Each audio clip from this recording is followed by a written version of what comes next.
Radio TV Nuevo Paraguay presenta su compacto de noticias.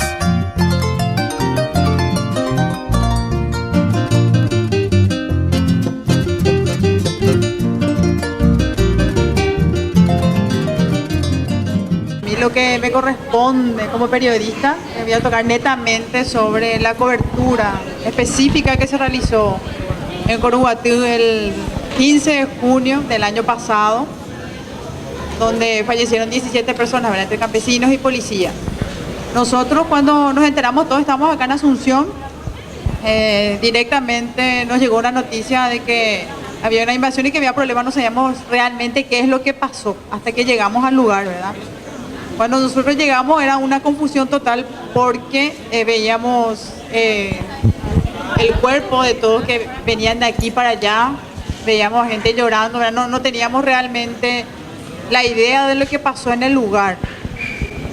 Después, con el tiempo, empezamos a preguntar, a investigar y más o menos teníamos una idea de qué es lo que pasó, pero hasta hoy día hay muchísimas interrogantes que nosotros como periodistas también nos seguimos haciendo hasta el momento.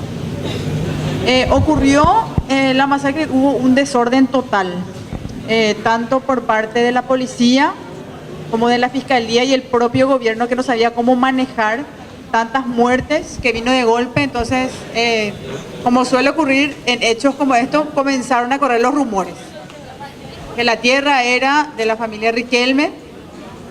Después, otra versión nos decían que los campesinos tenían armas automáticas. Después de 2 horas ya era el EPP el culpable de todo lo que pasó ahí.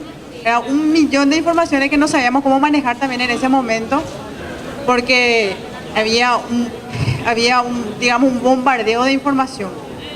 Comenzamos a hablar primero con lo que pudimos, ¿verdad? Los heridos que estaban en ese momento en el hospital regional de Curuguatú, ¿verdad? Algunos nos decían que ellos estaban pasando por el lugar y que de repente fueron aprendidos, ¿verdad? Ya estaban custodiados por policías en el propio hospital. Solamente con ellos pudimos hablar. Los policías no nos decían absolutamente nada en ese momento, ¿verdad? Porque ellos estaban de luto y se cerraban mucho para hablar con nosotros. Al día siguiente, ¿verdad? También empezamos a buscar las filmaciones, ¿verdad? Lo primero que se nos ocurrió fue buscar las filmaciones que los propios policías también grabaron, ¿verdad? Y que también después de mucho tiempo y evaluando y analizando detalladamente nos dimos cuenta qué es lo que pudo haber pasado, ¿verdad? Al día siguiente nos fuimos hasta la zona donde ocurrió el hecho y hablamos con los pobladores. Ellos querían entrar porque nos decían que había todavía cadáveres en el lugar. Le preguntamos a la fiscalía, nos decían que no. Hablamos con la policía, también nos dijeron que no. Nos dijeron que no entremos porque había bombas cazabobos en el lugar. Entonces, que no podíamos pasar por eso. Después hubo una reunión entre los pobladores de Curuguatú y nos dijeron que ellos querían que la prensa les acompañe para poder entrar, porque ellos estaban seguros de que habían todavía cuerpos en el lugar que todavía no fueron levantados. Así que le seguimos. Son unos 3 kilómetros que se entra a la propiedad de Curuguatú, y ahí por el camino ni siquiera estaban escondidos, estaban los 2 últimos cadáveres en el lugar que no fueron levantados. Habían escopetas, todo armas chicas, ¿verdad?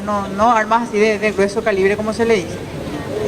Después había mucha gente que aún estaba por la zona, pero que por temor y porque no se sentían seguros, entonces no se entregaron a la justicia porque dijeron que no habían garantías, porque ellos hablaban de gente que no estaba en el lugar y que actualmente siguen presas, nos decían los pobladores de la zona. Después, siguiendo el tema del caso, ¿verdad? Hablando con la fiscalía, la policía y los pobladores, comenzamos a publicar, ¿verdad? La mayoría de los periodistas, y yo también me incluyo, porque cuando nos equivocamos también hay que decir, utilizamos el término que nos decía la fiscalía, decíamos Campos Morombí, Campos Morombí, todos decían Campos Morombí. Ustedes ven todos los periódicos, prensa escrita, televisiva, decían Campos Morombí, porque el fiscal no decía así, en la zona de Campos Morombí, en el allanamiento, en la hoja de allanamiento del terreno decía Campos Morombí, ¿verdad? Entonces todo teorizamos sin poseer los datos concretos. Después pasó el tiempo y revisando, ¿verdad?, en registros públicos y en todos los documentos, ¿verdad?, si se hace un seguimiento realmente de lo que pasó, ¿verdad? Había muchas páginas digitales como y eso que sí estaban bien informados, ¿verdad?, de que era Marina Cuel, le pusieron los pobladores de la zona, porque anteriormente pertenecía a la Armada, ¿verdad? Empezamos a averiguar, nos fuimos a registro público y la directora nos decía que no estaba registrada esa propiedad, que no se registró nunca. Es casi imposible entender el comportamiento mediático con el caso Curuguatí si no entendemos cómo se ha ido construyendo desde los grandes medios la idea del campesino. Ustedes se acuerdan esos días de la masacre, ¿no? Todos nos acordamos. Malvados campesinos que emboscan a indefensos policías. Es imposible que no haya habido ninguna sola investigación periodística mediática si es que la corporación mediática no haya sostenido desde un principio la idea de que hoy, en este tiempo, el campesino es el enemigo interno, así como alguna vez lo fueron los indígenas, los comunistas durante, entre comillas, los comunistas durante la dictadura de Stroessner. Es muy importante entender que hace un buen tiempo ya, y ya veníamos advirtiendo muchísimo de nuestra organización, que la corporación mediática, eso de juntar intereses periodísticos con el interés del supermercado, de la importación de los productos, con el agronegocio, con la explotación del agua, con la explotación de las construcciones, finalmente iba a terminar como ha terminado, los medios masivos como parte de una corporación que hoy nos dice que la civilización es el agronegocio y que el retraso y el atraso son los campesinos de la agricultura familiar antigua clásica. Y por lo tanto, y a partir de ahí se legitima no solo lo de Marina Cuel, sino los asesinatos selectivos de dirigentes campesinos, de trabajadores campesinos y trabajadoras campesinas. Tan clara es, y yo creo que nuestra sociedad por primera vez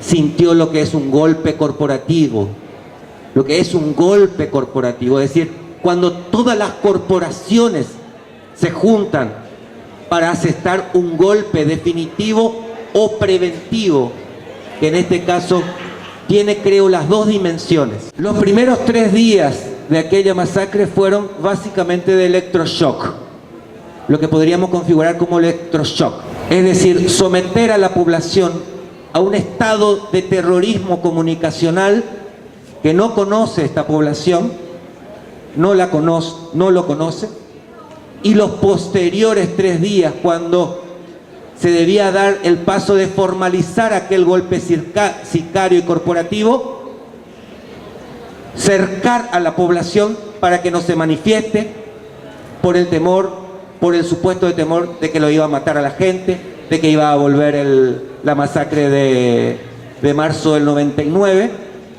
Entonces, pasamos, sin pasar el estado de terror, a un cerco extraordinario que posibilitó que todo ese proceso de transferencia de un gobierno que abrió algunas puertas, algunas discusiones, se cerrara por el lado que se cerró. Es imposible desde esa perspectiva entender el posicionamiento de ABC Color, de Telefuturo, de Última Hora, sin entender que había un consenso, y hay un consenso, y es muy importante entender eso, compañeros y compañeras. Es muy importante entender que el consenso mediático de la más media, transnacionalizada en su gran mayoría,